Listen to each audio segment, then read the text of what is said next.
নমস্কাৰ সকলোকে স্বাগতম জনাই আজি আমাৰ ভিডিঅ'টো আৰম্ভ কৰিছোঁ। আজি আমি অসম ভূগোলৰ আসাম জিঅ'গ্ৰাফীৰ প্ৰায় 200টাৰো অধিক প্ৰশ্নোত্তৰ আলোচনা কৰিম।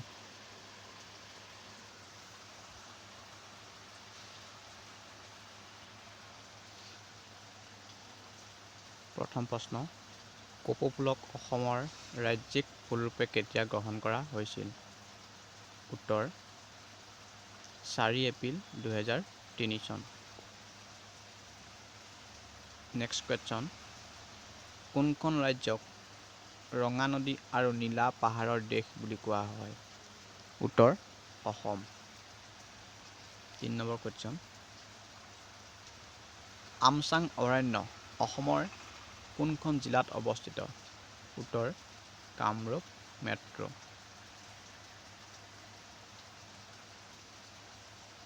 4 নম্বৰ, অসমৰ কোনখন জিলাত সৰ্বাধিক চাহ বাগিচা আছে? উত্তৰ ডিব্ৰুগড়। 5 নম্বৰ প্ৰশ্ন, কোন বছৰত মানাহ ৰাষ্ট্ৰীয় উদ্যানত ব্যাঘ্ৰ প্ৰকল্প আৰম্ভ কৰা হৈছিল? উত্তৰ 1973 চনত।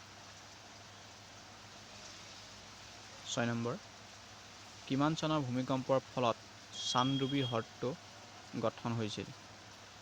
12 জুন 1897 চনত। 7 নম্বৰ প্ৰশ্ন, নিম্নলিখিত কোনখন নদীক অৰুণাচল প্ৰদেশৰ কামেং বুলি জনা যায়? উত্তৰ জিয়া ভৰলী। 8 নম্বৰ প্ৰশ্ন, নিম্নলিখিত কোনখন জিলাৰ বাংলাদেশৰ সৈতে কোনো আন্তঃৰাষ্ট্ৰীয় সীমা নাই? কৰিমগঞ্জ, ধুবুৰী, হাইলাকান্দি, কাছাৰ। উত্তৰ হৈছে হাইলাকান্দি। হাইলাকান্দি জিলাৰ বাংলাদেশৰ সৈতে কোনো আন্তঃৰাষ্ট্ৰীয় সীমা নাই। নিম্নলিখিত কোনটো ভৌগোলিক ৰেখা অসমৰ মাজেৰে পাৰ হৈ গৈছে? উত্তৰ নন অফ এবভ।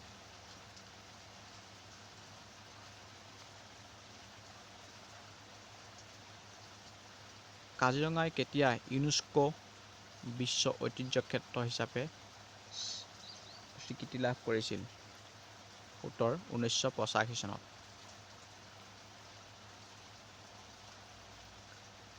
অসমৰ কোনটো এলেকা ফেৰেল ঘোঁৰাৰ বাবে জনাজাত বা বনৰীয়া ঘোঁৰাৰ বাবে কোনখন ৰাষ্ট্ৰীয় উদ্যান জনাজাত? উত্তৰ হৈছে ডিব্ৰু চৈখোৱা ৰাষ্ট্ৰীয় উদ্যান।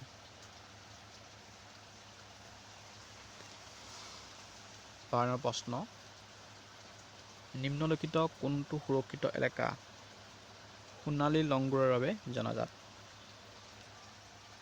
এনচুৱেৰ চক্ৰশিলা অভয়াৰণ্য। 13 নম্বৰ প্ৰশ্ন, অসমৰ কিমান শতাংশ মাটি বনাঞ্চলে আগুৰি আছে? 34.21% মাটি বনাঞ্চলে আগুৰি আছে। অসমৰ আটাইতকৈ ডাঙৰ আৰ্দ্ৰভূমিখন কি? উত্তৰ সোণবিল হ্ৰদ।